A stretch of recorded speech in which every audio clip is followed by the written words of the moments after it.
Bueno, nuevamente, bienvenidos y bienvenidas. La clase de hoy sería la segunda entrega correspondiente a la unidad 2 del programa. En esta oportunidad vamos a redondear de alguna manera lo que ya hemos empezado a presentar la vez anterior, que tiene que ver con este proceso de constitución y desarrollo de la modernidad, la llamada modernidad occidental, eh, que como adelantamos la vez pasada, resulta difícilmente comprensible o tiende a ser distorsionada sin tomar en consideración lo que llamamos su lado oculto, que es efectivamente la colonialidad, ¿no? El proceso de violencia colonial que esta Europa en principio ibérica comienza a desplegar desde el siglo XV, desde el fines del siglo XV, a escala mundial. Decíamos, esta entonces es la clase 5, no prestemos atención allí a lo que aparece en el Power, porque unificamos, en virtud de no contar con la clase inicial, es decir, por contar con una clase menos, unificamos, decíamos, la clase 3 y la 4 la vez anterior, con lo cual hoy nos concentraremos específicamente en siglos XVII y siglos XVIII, en lo que llamamos la fase madura, ¿no es así?, de la modernidad, colonialidad. Entonces, iniciemos con un breve repaso. La vez pasada dijimos, de la mano del aporte de Enrique Dussel y asumiendo una perspectiva mundial del proceso histórico que tomamos en consideración, decíamos, Dussel advierte que el ego cogito cartesiano, la subjetividad moderna, que desde la perspectiva historiográfica y filosófica eurocéntrica suele ser asociada con el origen, ¿no?, de la modernidad, Dussel enseña o muestra que ese ego cogito cartesiano está precedido históricamente, fácticamente, por la experiencia de la conquista en territorio americano, en territorio indoamericano, a manos de el colonialismo, decíamos, ibérico. Entonces, no hay ego cogito, no hay subjetividad, perdón, sin el precedente de la experiencia violenta de la conquista, ¿no es así? En ese sentido, hemos visto, y seguramente ustedes han avanzado, perdón, con las lecturas, que en la famosa controversia de Valladolid, que tiene lugar a mediados del siglo XVI, una vez consumado el proceso de la conquista, en esa controversia se debate acerca de la humanidad o la inhumanidad de los nativos americanos y en consecuencia acerca de la justificación, de las justificaciones teológicas y filosóficas del de, proceso de esclavitud, ¿no es así? De ahí que para este autor y para la filosofía de la liberación latinoamericana en general, posiciones como las de Ginés de Sepúlveda vienen a encarnar lo que venimos desandando en términos de la mentalidad civilizatoria, en el sentido de expansión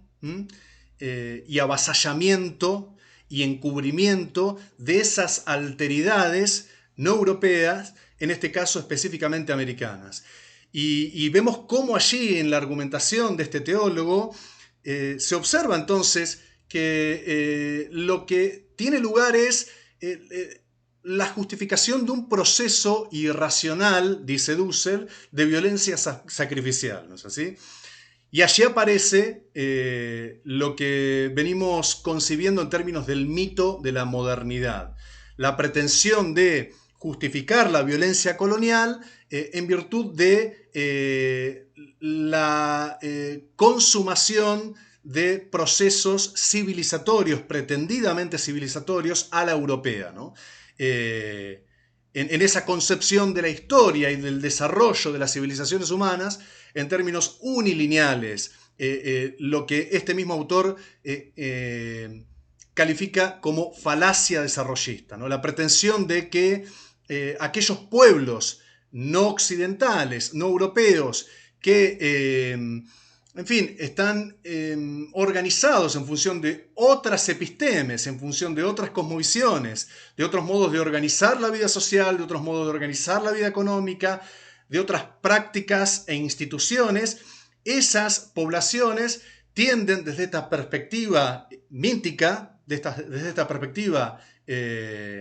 irracional, por violenta, a justificar este proceso pretendidamente civilizatorio para sacar, para elevar a esas poblaciones, a esos grupos étnicos humanos, sacarlos, decíamos, de la barbarie y elevarlos a un estadio más desarrollado que sería el que vendría a encarnar la civilización europea, ¿no? Con su mentalidad individualista, es decir, burguesa tal como la hemos reconstruido en la clase anterior, con su mentalidad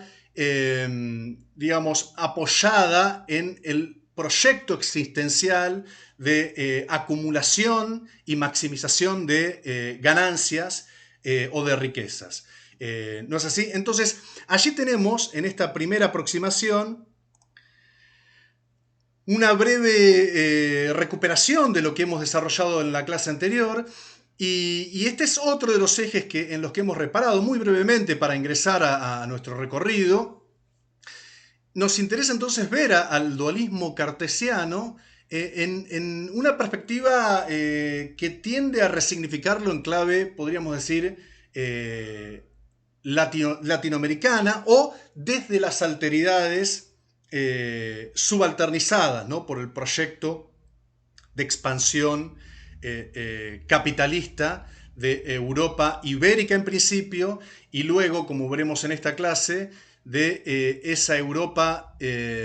noroccidental representada por Inglaterra, Francia y Holanda. Entonces, en esa resignificación del dualismo cartesiano, vemos que allí con Descartes, con la filosofía cartesiana que presentamos brevemente en la clase anterior y que ustedes desarrollaron a partir de los textos o lo irán a hacer a futuro,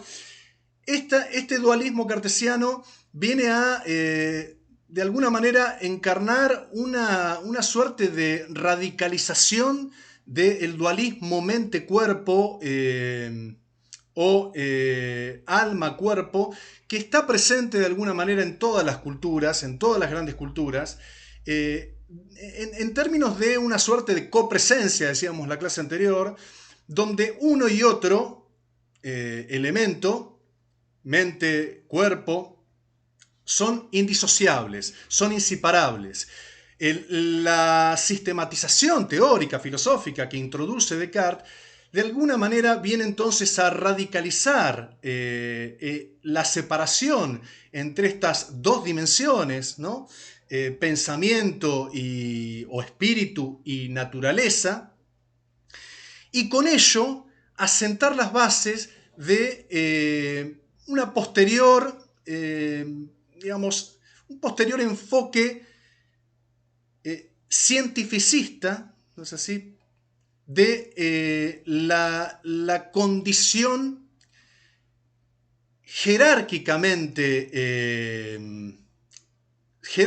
ordenada, digo bien, de la realidad, ¿no es así? Para expresarlo en otros términos, lo que el dualismo cartesiano radical hace posible es, de alguna manera, la emergencia, tiempo después, del racismo positivista o del cientificismo racista que va a consolidarse más que nada durante el siglo XIX, pero que va a venir toda esta teorización a básicamente expresar conceptualmente la experiencia originaria de la conquista en territorio americano, cuyas prácticas ya dan cuenta, ¿no?, de este ordenamiento jerárquico de la realidad humana específicamente. Entonces vamos a tener que con el dualismo cartesiano se vuelve posible la condena del ámbito de lo corporal y la entronización, o si ustedes quieren, la primacía del pensamiento, de la subjetividad, entendida entonces como actividad pura, ¿no?, de la razón, actividad puramente intelectual, y allí en esta separación radical entre estas dos dimensiones encontramos las condiciones históricas, pero también intelectuales, de posibilidad para expresar una suerte de racialización de las corporalidades, de las subjetividades y de las poblaciones no europeas, que van a quedar asociadas a mera naturaleza, concebida en términos modernos, tal como lo vamos a ver en la clase de hoy, como naturaleza inerte, mecánica, sometida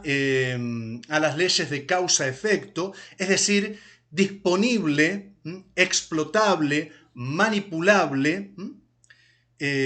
al servicio del proyecto de explotación y maximización de los bienes, de las riquezas, ¿sí?, y de los territorios. En ese sentido, entonces, aquí nos encontramos con una suerte de hito en el modo de pensar lo humano, en una nueva comprensión de lo humano, con Descartes, por supuesto, que tiene que ver con la introducción de un nuevo paradigma epistemológico. Y allí es donde, y esta clase lo vamos a desarrollar, nos interesa ver cómo este nuevo paradigma epistemológico instala lo que nosotros, de la mano de Castro Gómez también, otro texto que tienen para leer en esta clase, vamos a llamar el punto cero de observación, la epistemología del punto cero, ¿no? Esta visión del conocimiento, esta visión de la producción y circulación de los conocimientos, que tiende, digamos, a, en fin, descorporeizarse, desterritorializarse, a pretender ofrecer un conocimiento desde una plataforma, dirá Castro Gómez, de observación que es a la vez inobservada e inobservable, ¿no es así? Para decirlo en otros términos, y tal como lo hemos visto la vez anterior, lo que tiene aquí lugar es un punto de vista, el de la ciencia moderna, el de la nueva ciencia, y esto incluye a la filosofía cartesiana, un punto de vista que no se asume como tal, ¿no es así? Un punto de vista que, de acuerdo con esta transición, ¿no?, de una suerte de teocentrismo a el antropocentrismo, es decir, de un mundo centrado en la divinidad, un mundo medieval centrado en la divinidad, a un mundo moderno centrado en lo humano, entendido como sujeto, como individuo, decíamos, es entonces la inauguración o el establecimiento de un paradigma epistemológico del punto cero que implica asumir un punto de vista que no se reconoce como tal. Es la pretensión de mirar el mundo desde la perspectiva del ojo de Dios. Un ojo o una mirada que, por supuesto, en tanto divina, en tanto omnisciente, no estaría localizada en ninguna parte, no estaría espaciotemporalmente localizada, y en ese sentido no estaría viciada, va a decir Descartes y esta epistemología, de obstáculos culturales u obstáculos que tienen que ver con percepciones sensoriales que permiten el acceso, y esto lo vimos con Descartes, a una certeza, a una verdad indubitable, ¿no es así? En este sentido, entonces, nos encontramos con la emergencia de un nuevo paradigma en el plano del conocimiento que pretende, para pasar en limpio lo anterior, conocer el mundo desde una mirada universal, desde una mirada que no está condicionada por ninguna particularidad, ¿no es así? Entonces, esta clase, digamos, si la clase anterior nos concentramos en clarificar la importancia de la experiencia histórica de la conquista, ¿no? Como condición de posibilidad de la modernidad occidental europea y su expansión a escala global, hoy nos va a interesar sobre todo reparar en las tradiciones de pensamiento político, ¿no es así?, en reparar en ciertas instituciones como es la del Estado-Nación, en movimientos intelectuales, culturales, como es el caso de la Ilustración, y por supuesto la emergencia de la nueva ciencia que va a desembocar, ¿no?, en el movimiento ilustrado. Decíamos, en todos estos procesos que nos sitúan quizás más en el plano, ¿no?, epistémico, en el plano cultural, para poder observar cómo esta dimensión epistemológica es condición de posibilidad para la consolidación del proyecto moderno colonial, ¿no? Y allí entonces vamos a tratar de echar una mirada, ¿no?, como lo hicimos la vez anterior, sobre lo que sucedía, así como lo hicimos en el siglo XV y en el siglo XVI, ahora sobre todo en el siglo XVII y en el siglo XVIII. Ahora vamos a asomarnos a lo que ocurría, ¿no?, de la mano de los mapas, que siempre son un recurso didáctico valioso en un siglo y en otro, ¿no? Lo vamos a ver a través de esta filmina, brevemente, para que ustedes después la puedan consultar y profundizar. Vamos a encontrarnos con la consolidación del proceso de expansión, ¿no?, de esa Europa, que, como decíamos desde la clase pasada, empieza por la conquista y la expansión iberoamericana, y luego se va ramificando, va encontrando gradualmente la forma de mundializarse, de alcanzar una escala planetaria. Allí vemos entonces, muy brevemente, ¿no?, simplificando mucho, cómo en este momento histórico la disputa entre los imperios coloniales franceses y británicos van a disputarse entonces la hegemonía, ¿no?, de este proceso de mundialización del capitalismo. Siempre que decimos del capitalismo colonial, ¿sí?, patriarcal, perdón, y occidentalocéntrico. ¿Cómo van a disputar esa hegemonía? Podemos incluir ahí también a Holanda, que a partir del siglo XVII y luego de la independencia de los reinos hispánicos, en lo que se llamó la Guerra de los 80 años, va a también dejar gradualmente en un segundo o en un tercer plano a España y por supuesto a Portugal. Lo van a lograr, digamos, de la mano de estrategias que tienen que ver con, por supuesto, el llamado comercio triangular, ¿no?, en el caso específico del Reino Británico y sobre todo en América del Norte. Recordemos que la conquista y colonización britano-americana se produce un siglo después, ¿no?, de la iberoamericana, y con características bien disímiles, entre comillas, menos violentas, en el sentido de que no se propone el imperio británico, no se propone destruir decididamente, ¿no?, al menos inicialmente, a las poblaciones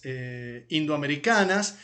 sino que de alguna manera constituye una sociedad europea en territorio americano, excluyendo a esas poblaciones y nutriéndose, aprovechándose de ellas, ¿sí?, en términos, por supuesto, de explotación de mano de obra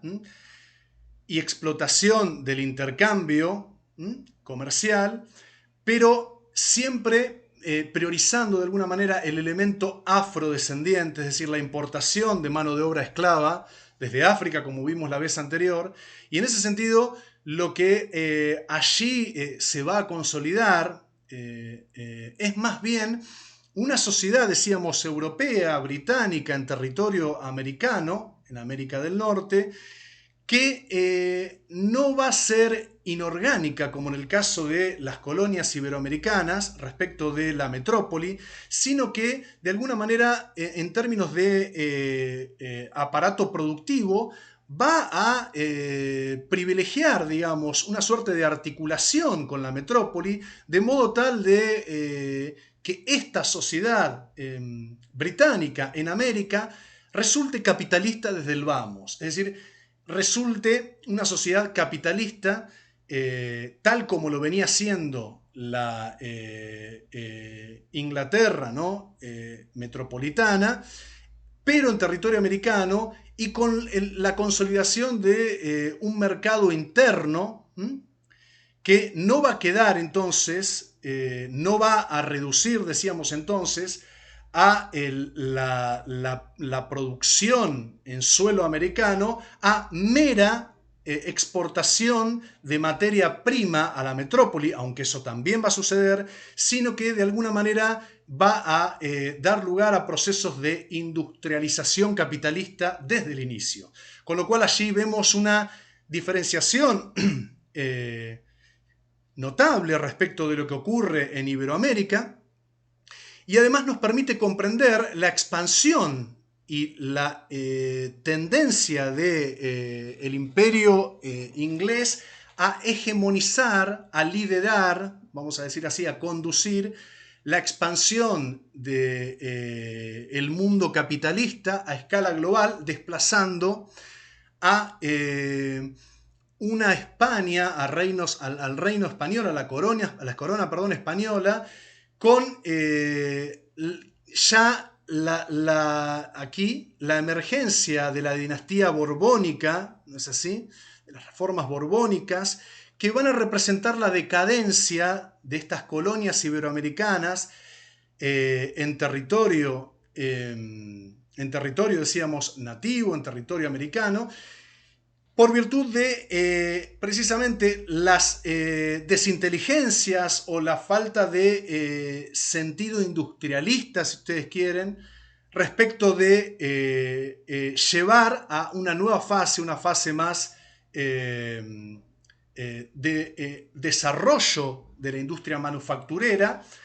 tal como lo va a hacer sobre todo el Imperio Británico, ¿no? Entonces, en ese sentido, vemos que las reformas borbónicas van a representar la decadencia y la desarticulación, ¿sí?, de las colonias, y van a ceder paso, sobre todo, a la hegemonía del Imperio inglés, que se va a extender a través de lo que se conocen como las compañías comerciales en las Indias Orientales. Recuerden que por aquella época y hasta el siglo XIX tenemos que las Indias Occidentales estaban,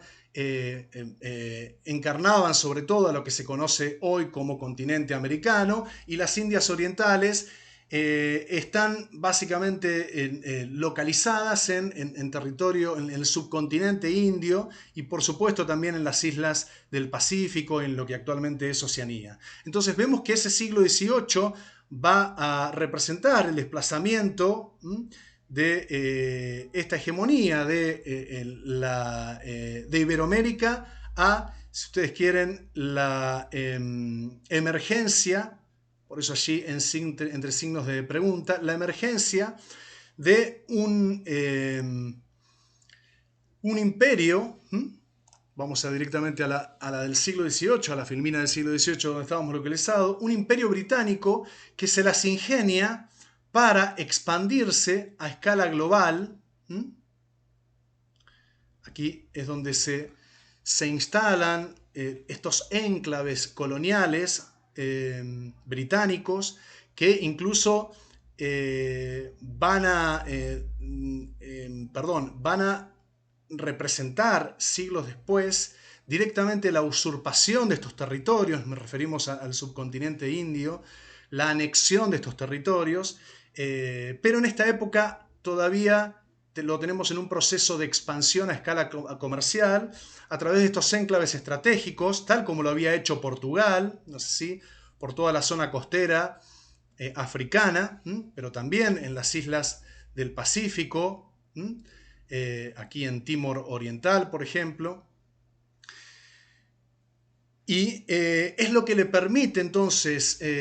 a través de estos procesos, a este imperio en proceso de consolidación, el imperio inglés, establecerse y mundializar, perdón, por vía de un capitalismo crecientemente industrial, un capitalismo que tienda a privilegiar el desarrollo industrial.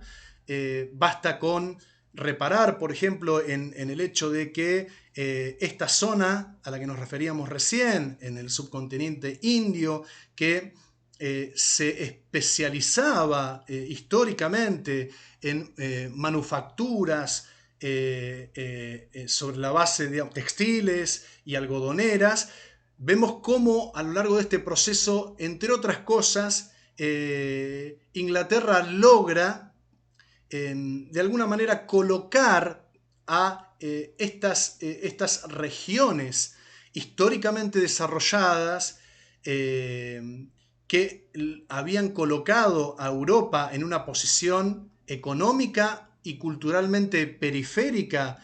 a lo largo del medioevo y sobre todo en ese siglo XV que analizamos la clase pasada, decíamos cómo gradualmente entonces Inglaterra va a desplazar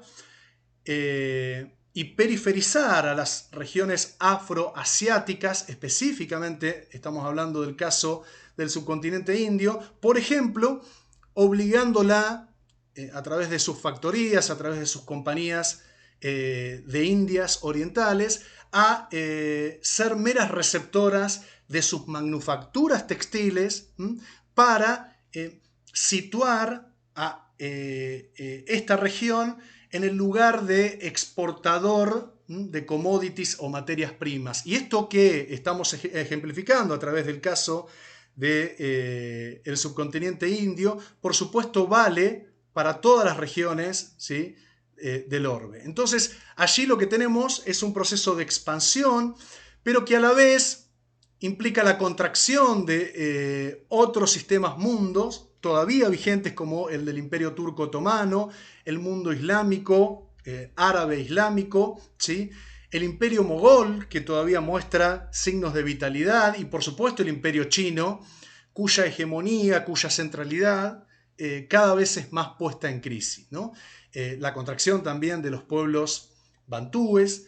Y este es un poco el escenario en el que nos encontramos con el despliegue de la expansión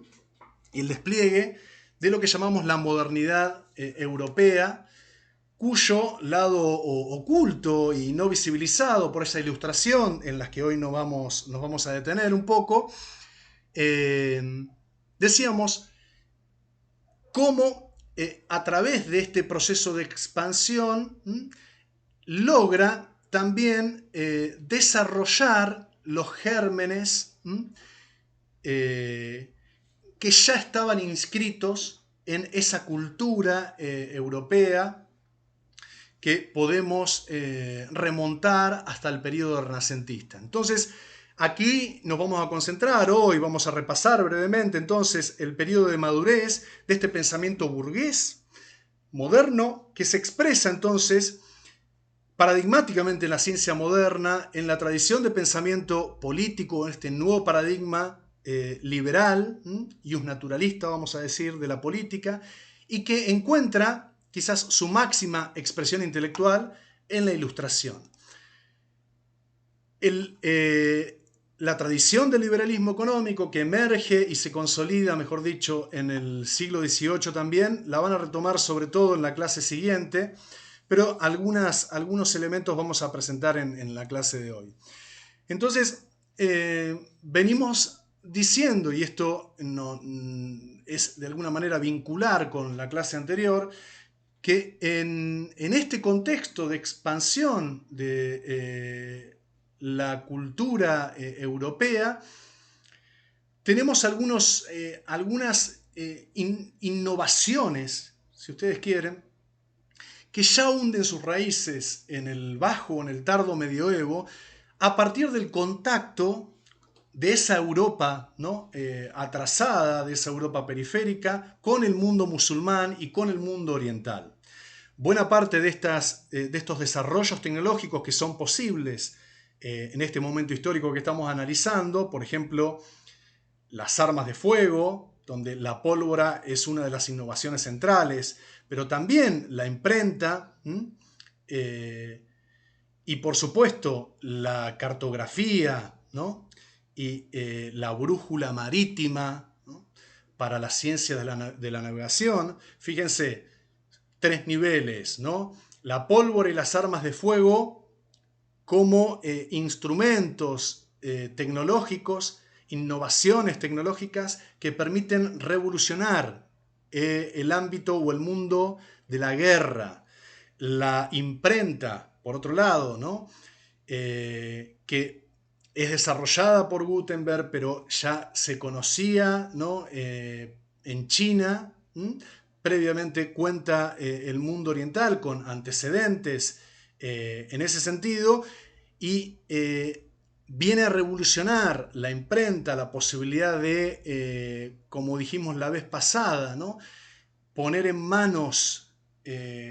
cada vez más, en manos, decíamos, de el vulgo, libros, específicamente en el siglo XV y XVI, de transición hacia el capitalismo, hacia la sociedad burguesa, la Biblia específicamente y lo que implicó eso para la Reforma Protestante, pero vemos cómo entonces la imprenta revoluciona también el mundo de la comunicación, el mundo, ¿sí?, de la cultura. Y por último mencionábamos a la cartografía y a la brújula, que también tienen antecedentes en el mundo oriental y en el mundo musulmán específicamente, que también permiten y hacen posible la expansión del mundo europeo a escala global. Y esto es lo que va a conceder la centralidad de esa Europa de región atrasada y marginal, decíamos, a centro y fin de un sistema mundo que logra por primera vez en la historia una mundialización de un sistema, de un modo de producir la riqueza, de ponerla en circulación, y de un modo de producir y también poner en circulación los conocimientos, ¿no es así? Entonces esa Europa capitalista, esa Europa eurocéntrica y pretendidamente ilustrada, o ilustrada, tal como lo vamos a ver en las próximas filminas, es la que va surgiendo en este contexto histórico gracias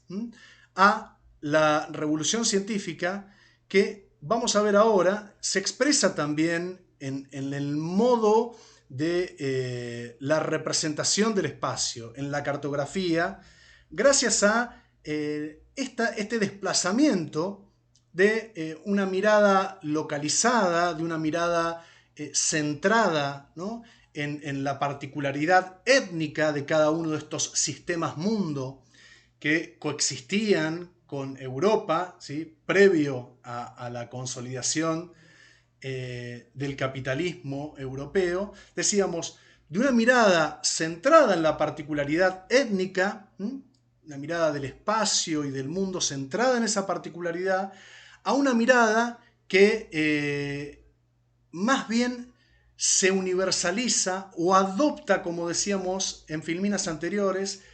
el punto cero de observación, que implica mirar, ¿sí?, sin asumir el lugar de enunciación. Mirar desde la perspectiva del ojo de Dios, mirar desde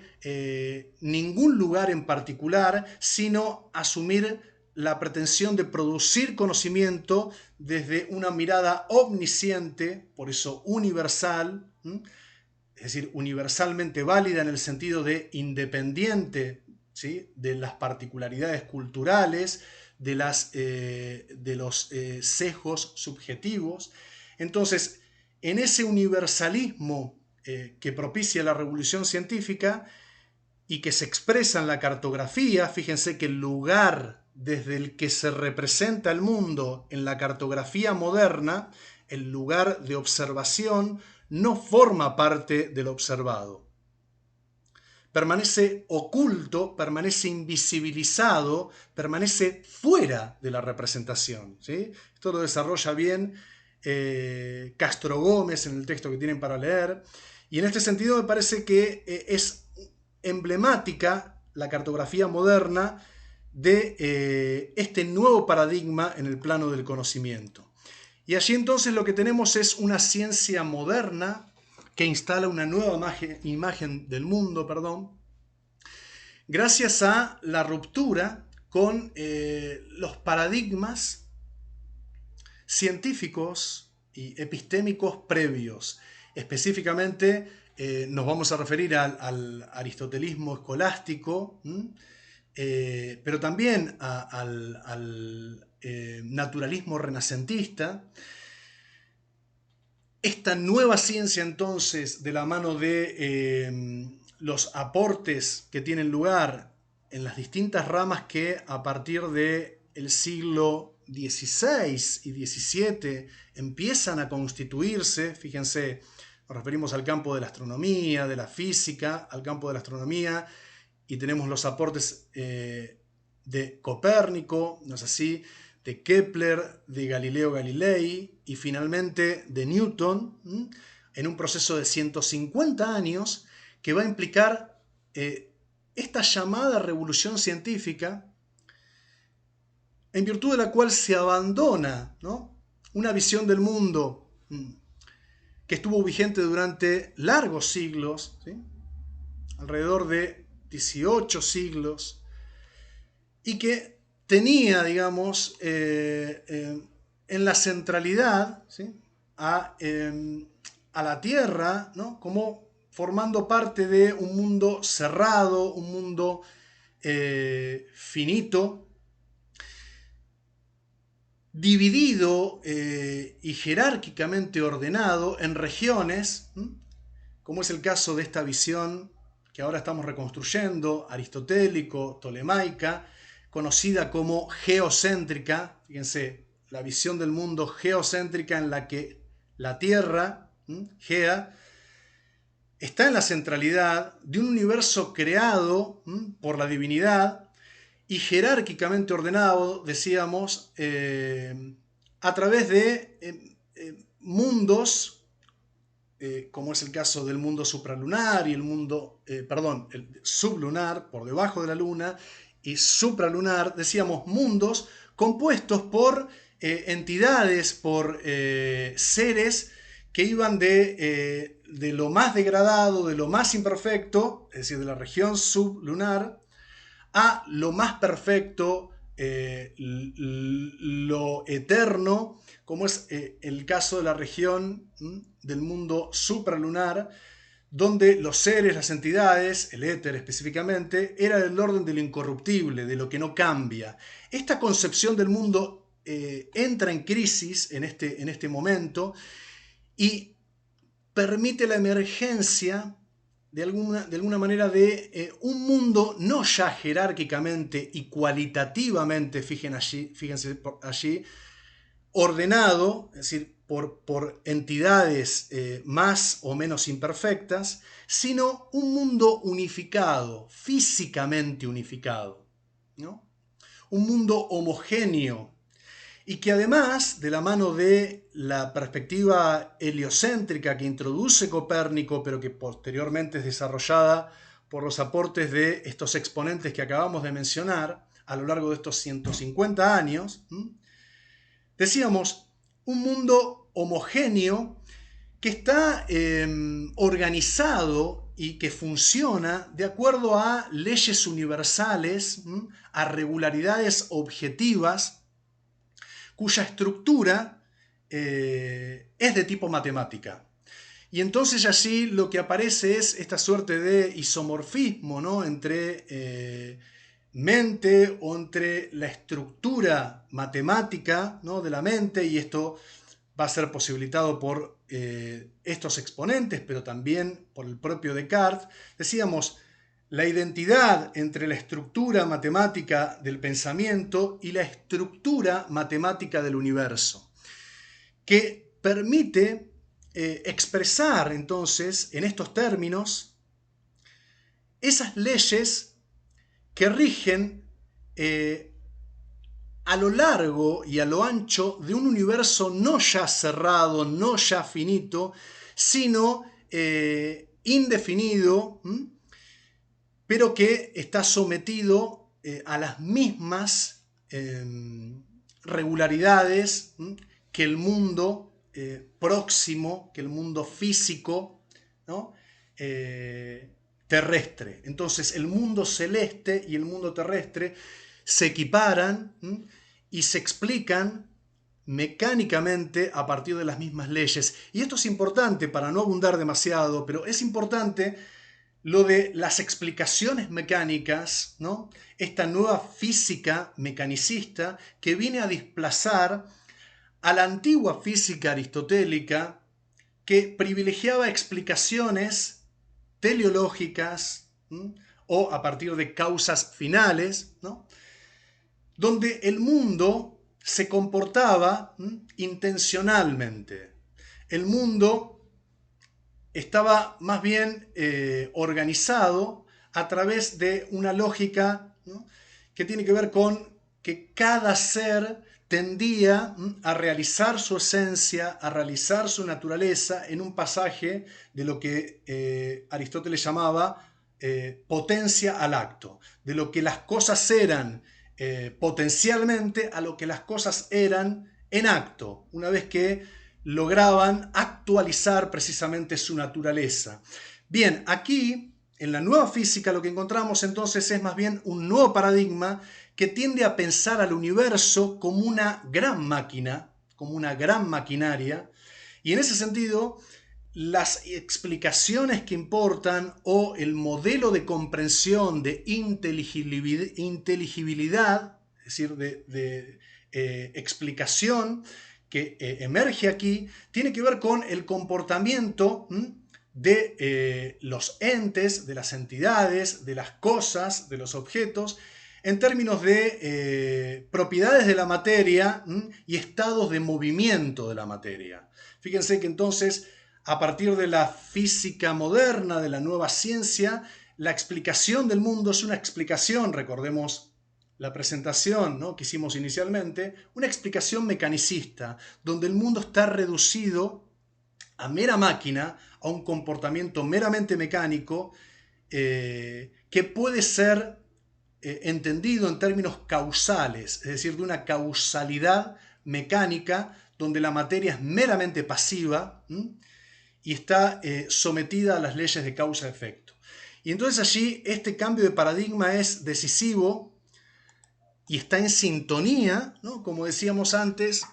con nuevos modelos epistemológicos. La nueva ciencia, decíamos, va de la mano de esta matriz epistemológica que nosotros situamos paradigmáticamente e inicialmente en Descartes, pero que por supuesto tiene posteriores desarrollos. Aquí, para graficarlo, lo que vamos a proponer es una reconstrucción breve de la controversia entre tradiciones epistemológicas. Recuerden que cuando hablamos de epistemología, estamos hablando de modelos o modos de comprensión del conocimiento.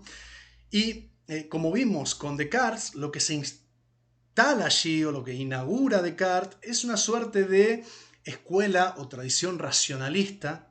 que privilegia a la razón. Fíjense que allí figura, ¿no?, como principal exponente Descartes, pero hay otros exponentes de esta tradición que, para simplificar mucho, mencionamos solo estos dos autores, pero fíjense que tiene lugar esta tradición en lo que se llama la Europa continental, sobre todo Francia, Holanda y territorios germanos. Y entonces decíamos, la escuela o la tradición racionalista tiende a privilegiar a la razón como facultad de conocimiento por excelencia y entiende que, como lo vimos con Descartes, es a través de la intuición racional, intelectual, va a decir Descartes, es a través de un acto claro y distinto del entendimiento que se puede acceder a esas verdades que Descartes va a considerar innatas, puestas por Dios, por la divinidad, en nuestro entendimiento. Y son esas verdades elementales las que nos permiten, ¿no?, que nos garantizan una certidumbre absoluta, una certeza indubitable, dice Descartes, pero las que nos permiten fundar todo el edificio de la ciencia, ¿no es así? A partir de allí, y por no ya mera intuición, sino por deducción, por operaciones de deducción, poder inferir nuevas verdades, pero siempre con una certeza que está garantizada por esas verdades primeras, fundantes. Entonces la escuela racionalista va a encontrar en la tradición empirista, ya no continental europea, sino insular. Fíjense que tenemos como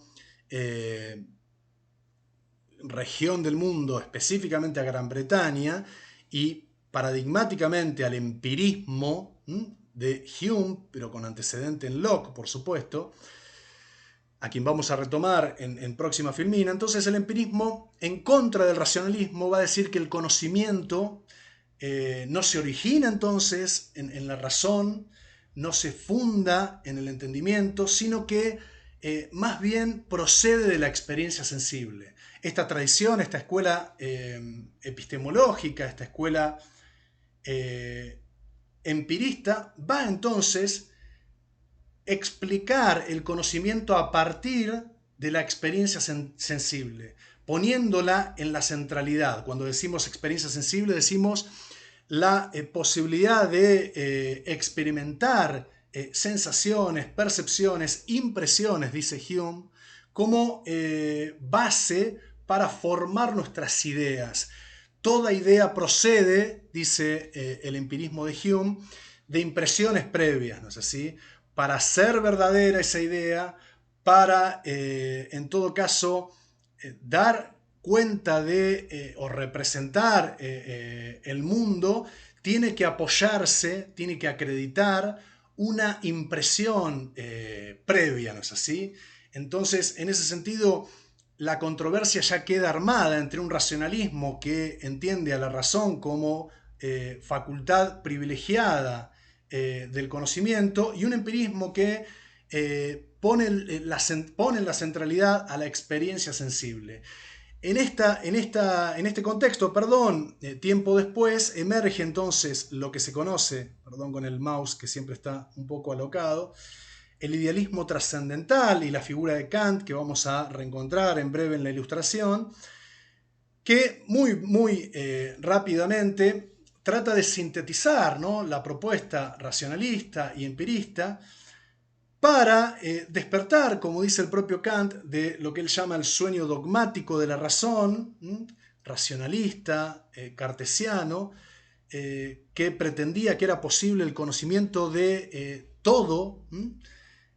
del mundo, a partir de la razón, para tratar de, con el aporte del empirismo de Hume, sin dejar de marcar sus limitaciones, decíamos, con ese aporte, establecer las condiciones de posibilidad del conocimiento, ¿no? Lo que ofrece Kant en su crítica, como él le llama, de la razón pura, lo que ofrece es, en fin, establecer los límites del conocimiento, establecer qué nos es dado conocer. Y para ello, el aporte de Kant tendrá que, muy simplificadamente, tendrá que apelar a el argumento de que los sujetos, el sujeto mejor dicho, porque Kant no habla de ningún sujeto empírico, como quizás es el caso de otras tradiciones,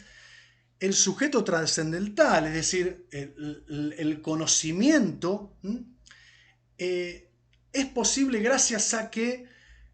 somos portadores de una suerte de equipaje cognoscitivo que pone, crea o establece las condiciones mismas del conocimiento. Dicho de otra manera, hay una subjetividad que es la que permite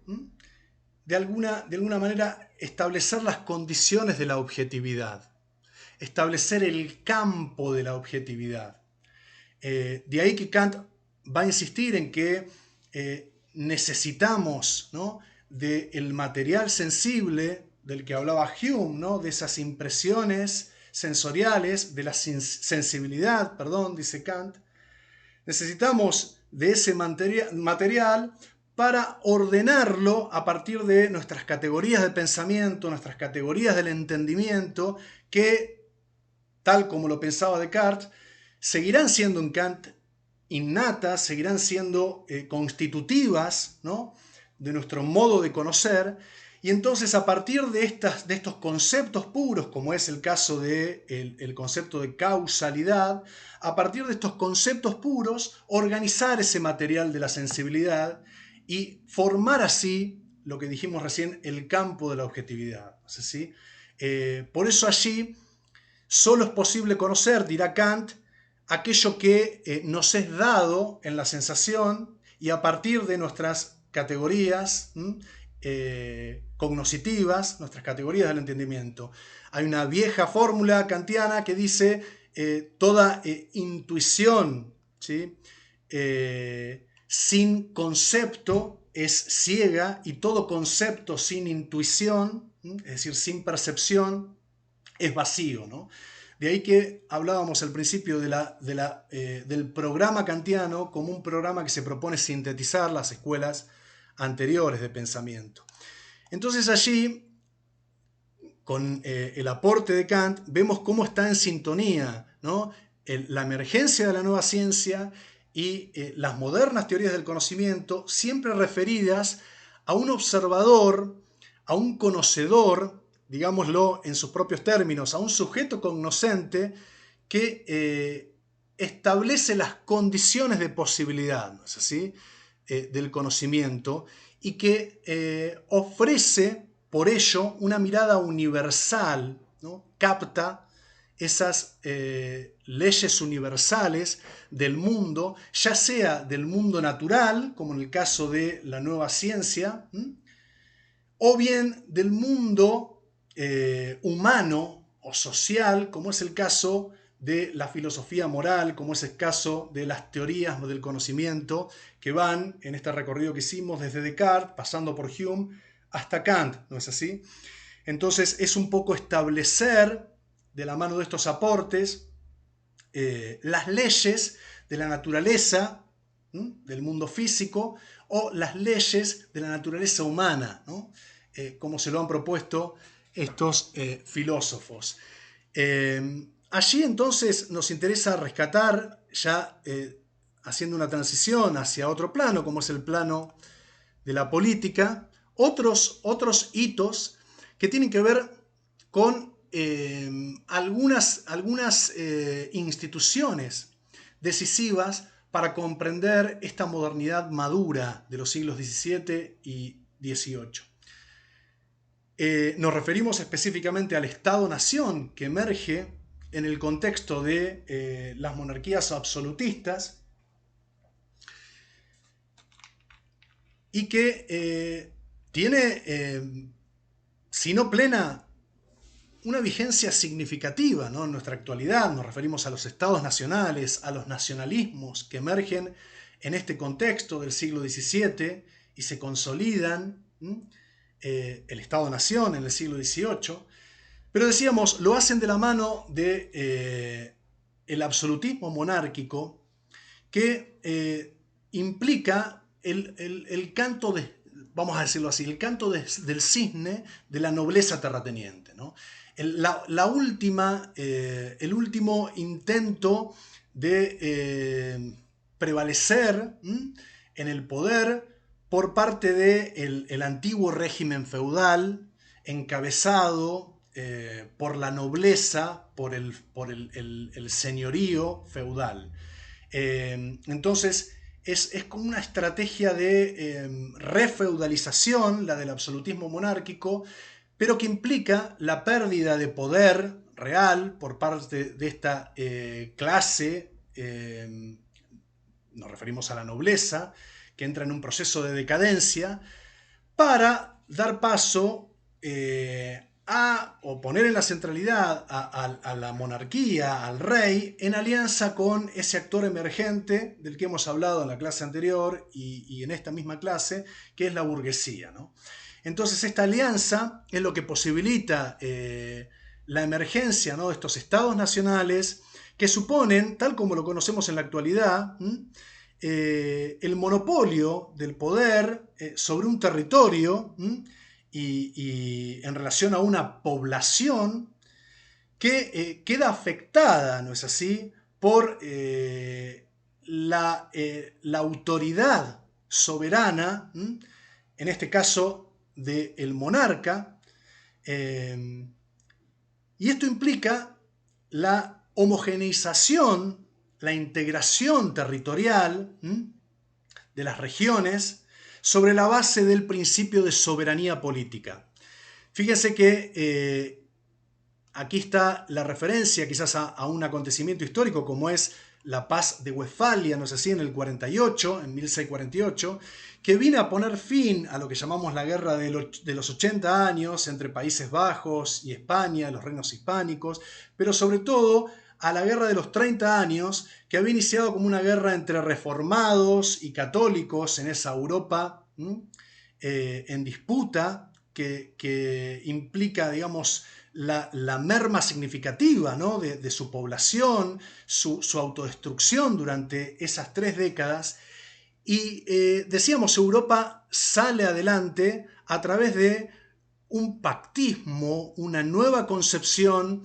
de el poder territorial que está graficado o representado en la figura, en la institución del Estado Nacional. Para ello es indispensable entonces la emergencia de nuevas instituciones como son la de la burocracia administrativa, ¿no?, nuevas formas de justicia y, como venimos insistiendo, la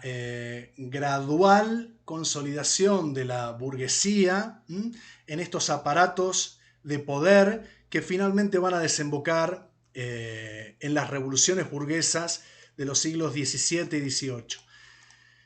Quizás para no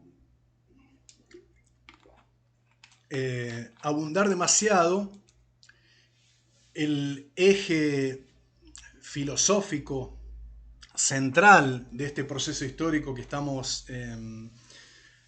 revisitando tiene que ver sobre todo con nuevas doctrinas filosóficas, políticas, que van a condensarse en lo que se conoce como las doctrinas del derecho natural, las doctrinas ius naturalistas, ¿no?, ius por derecho, que implican, y ahí tenemos a dos grandes exponentes como son Thomas Hobbes en el campo de la filosofía política, ¿no?, y John Locke, a quien mencionamos antes, de la escuela empirista, implican una concepción del poder que va a estar en ruptura con la vieja concepción hereditaria del poder, la vieja concepción organicista del poder, propia, ¿sí?, de la visión clásica, tanto de la antigüedad como, como medieval, pero también en conflicto con la tradición, digamos, de filosofía política del Renacimiento en el sentido de que va a privilegiar pensar lo político, no poniendo en la centralidad, digamos, a la sociedad, ni a las virtudes morales o a las virtudes éticas que la ciudadanía debe ejercitar para lograr la armonía social en esa sociedad política que precede al individuo, al ciudadano en términos antiguos. Aquí decíamos, en esta nueva tradición de pensamiento político que emerge con la doctrina ius naturalista, lo que tenemos es más bien una concepción del poder, una nueva concepción del poder centrada en el individuo, ¿no es así? Si Descartes había representado el giro subjetivo en el plano del conocimiento, en la medida en que había colocado a la conciencia individual, y con antecedente en la Reforma Protestante, decíamos, colocado a la conciencia individual como tribunal, es decir, a la razón, ¿no? Como tribunal de la verdad, lo que encontramos aquí con la filosofía política moderna de la mano de Hobbes, Locke y otros representantes es un nuevo momento de este giro subjetivo, ahora en el plano político, donde el individuo va a constituirse, ¿no?, como criterio también de legitimidad del poder político. Dicho en otros términos, lo que tenemos allí entonces es que el libre consentimiento de los sujetos, siempre entendidos como individuos, ¿sí?, es lo que otorga legitimidad al Estado civil. Y es allí donde emergen nuevas figuras, ¿no?, que para nosotros bien pueden ser ficciones típicamente modernas, como son las del tránsito del estado prepolítico de naturaleza, y esto lo comparten tanto Hobbes como Locke, al estado político propiamente dicho, que es el estado donde impera la ley, el estado civil, la sociedad, ¿no es así? Y ese tránsito, ese pasaje de un estado prepolítico o de naturaleza, ¿no?, donde los hombres, como sugiere Hobbes, están inmersos en la lucha de todos con todos, el hombre es el lobo del hombre, insiste Hobbes. Decíamos, en ese estado de naturaleza, los hombres atentos a su propio interés, fíjense, por virtud de sus pasiones egoístas, de autoconservación, de supervivencia, acuerdan racionalmente un pacto social en virtud del cual se instituye una autoridad política soberana con distintas características dependiendo de si estamos hablando de el absolutismo monárquico de Hobbes o de la monarquía parlamentaria de Locke, pero decíamos, una autoridad política que garantiza, vela por el cumplimiento de lo que ambos consideran derechos naturales, derechos inscritos en la naturaleza humana, ¿sí? Por el propio Dios. Piensen en las semejanzas con el planteo cartesiano, ¿no? No estamos hablando ya de ideas innatas, estamos hablando de derechos, del derecho a la libertad, por supuesto a la vida, y el principio también de la igualdad como constitutivos de la naturaleza humana. Entonces, lo que la autoridad política, en virtud del pacto social, hace es sencillamente garantizar su vigencia, su validez, y de alguna manera regula el funcionamiento de la persecución de ese interés egoísta, porque a fin de cuentas, la concepción moderna del hombre en tanto individuo es una concepción que lo representa como calculador racional,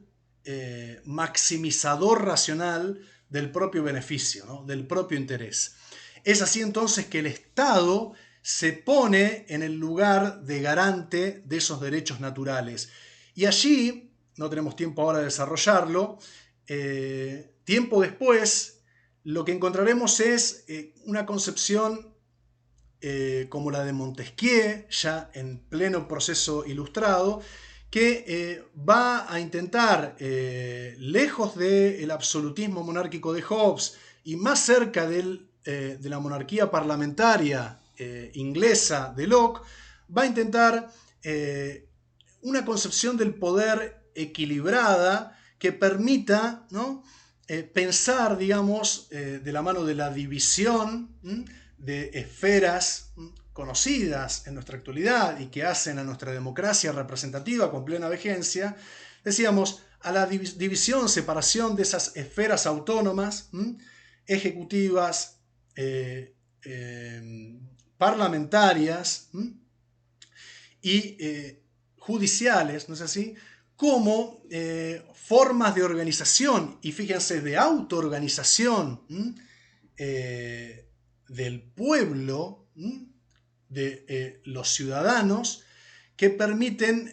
una suerte de convivencia equilibrada en virtud de un sistema de frenos y contrapesos a partir de esta división de poderes. Cabe mencionar que Montesquieu era uno de los principales interesados en no pensar a los sistemas políticos como sistemas con validez universal, es interesante este matiz, con independencia, ¿no?, de las particularidades culturales y sociales de cada región, aunque insistía en que este sistema republicano de división de poderes era el más adecuado y con el antecedente de la llamada gloriosa Revolución de Inglaterra de 1688, era el más adecuado a Europa, viendo como modelo de la Francia de su época, del siglo XVIII, a la Inglaterra de fines del XVII. Y allí entonces, someramente, ¿no?, o rápidamente, todo este proceso que estamos revisitando encuentra su máxima expresión en lo que se llama el siglo de las luces, el movimiento ilustrado, que tiene a esta Europa continental como región, ¿no?, donde este movimiento se despliega, y allí vemos que cuajan tendencias o este clima de época que venimos reconstruyendo, un clima de época crecientemente anticlerical, crecientemente antidogmático, crecientemente antiabsolutista. Decíamos, van cuajando en este programa de ideas esas tendencias históricas, ¿no?, que tienen al proyecto de la enciclopedia, al proyecto enciclopedista, como una de sus expresiones paradigmáticas. Recordemos que este proyecto enciclopedista se proponía, un poco sería, ¿por qué no?, el antecedente de lo que hoy podemos ver en Wikipedia, ¿no es así? Un proyecto de democratización en el acceso del conocimiento, en virtud del cual organizándolo en ramas que tenían que ver con las respectivas facultades del conocimiento, filosofía,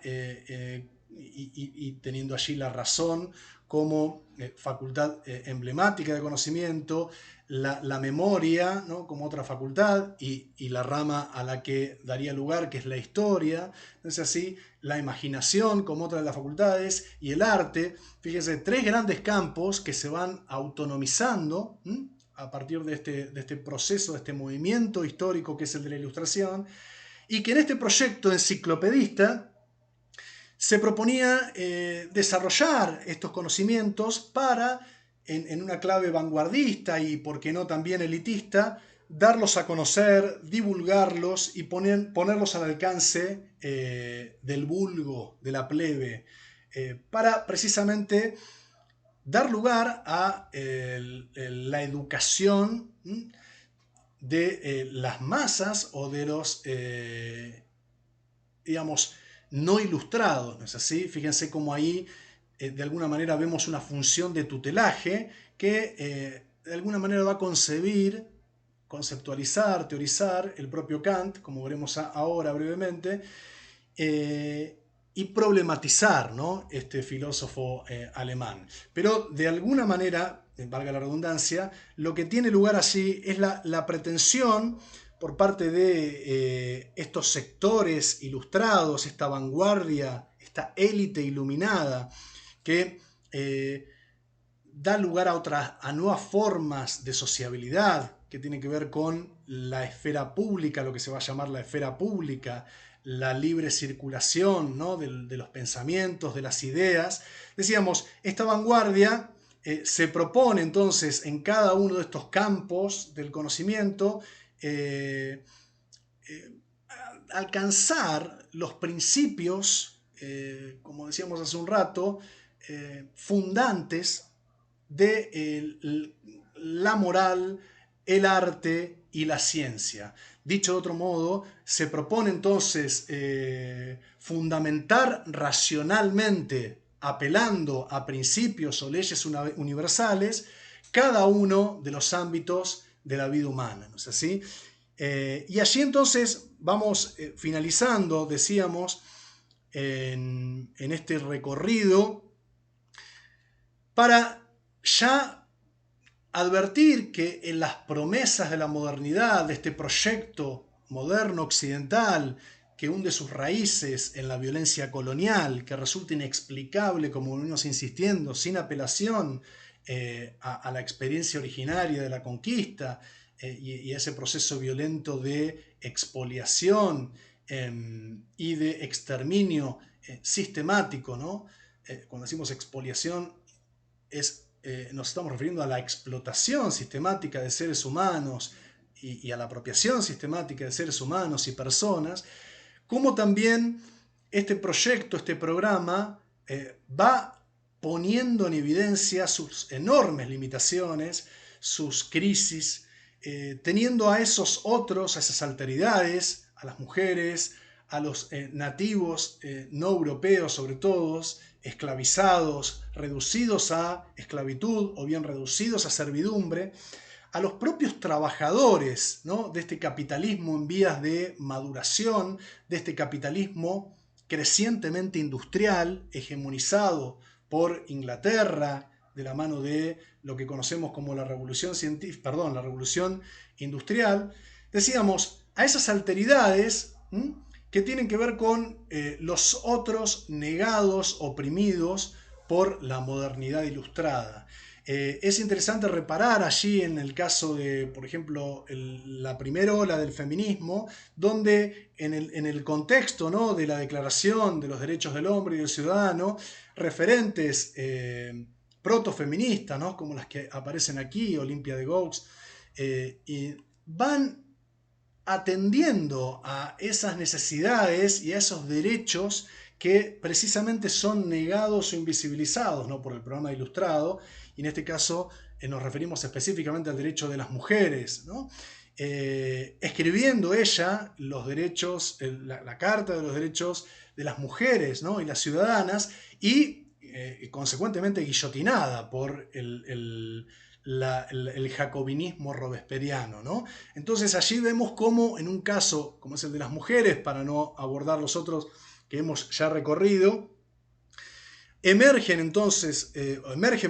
un grupo, va emergiendo en el plano también de las ideas,